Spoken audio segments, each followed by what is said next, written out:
Saint-Valentin, tu es prêtre, non, on peut dire magicien? On peut dire magicien, Ouais. oui, on peut dire magicien, illusionniste, prestidigitateur, tant qu'il s'agit de magie blanche. Comment est-ce qu'on devient magicien?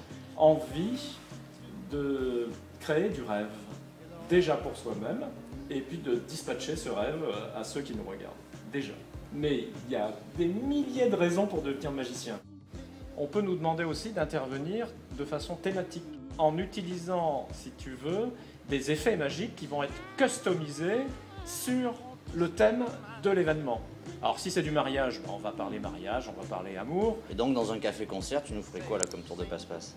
Dans un café-concert, eh bien, dans un café-concert, je regarde le lieu. Bon, en principe, c'est musique, concert, on est à l'intermédiaire, c'est bière, boisson. Qu'est-ce que je vous ferai je sais pas. Est-ce que tu as une carte de visite? Ah bah tiens, oui, on a déjà fait exprès pour ce soir. Ah, tiens, une carte de visite. Génial. Ce que je ferai avec une carte de visite, par exemple, je regarderai la carte de visite et regarde ce que je ferai, par exemple.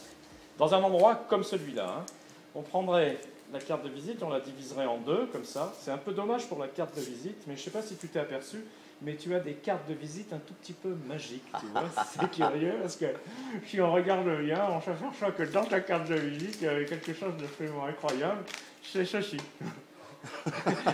Et c'est ça qui est dingue. Mais je conserve quand même ta carte de visite. Tu voudrais mettre les œufs dans le sac, s'il te plaît? Bon, alors c'est sûr, on pourrait par exemple essayer d'aller plus loin. Et on pourrait par exemple essayer de faire comme ça, là. De chauffer un tout petit peu. Bouge pas. On va simplement faire ça, ça, ça. Et puis si vraiment on est dans un café qui est impressionnant, où on a besoin de liquide, puisque le problème du liquide dans les cafés, c'est qu'il faut en avoir beaucoup pour se payer des concerts et tout. Puis comme on est dans un pays chaud, c'est bien d'avoir un éventail. Rassurez-vous, ils ne sont pas vrais. Ils ont été fabriqués par la Banque de France, mais On est rassurés ils ne sont alors. pas vrais du tout. D'ailleurs, je les mets là et puis on va les...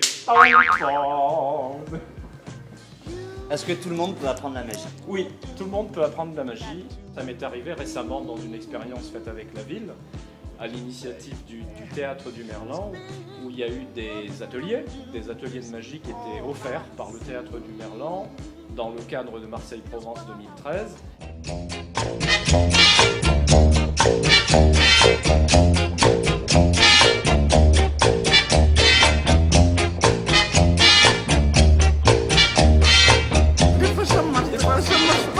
J'étais contrasté.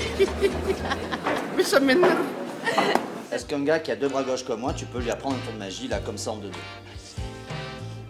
Si tu as deux bras gauches, ça veut dire que tu es cerveau double. Et les cerveaux doubles dans notre société, ils ne sont pas très nombreux. Ils sont à peu près 5%. Et si tu es cerveau double, ça veut dire que tu as nécessairement d'énormes capacités. Donc tu pourras apprendre très facilement. Waouh. Voilà.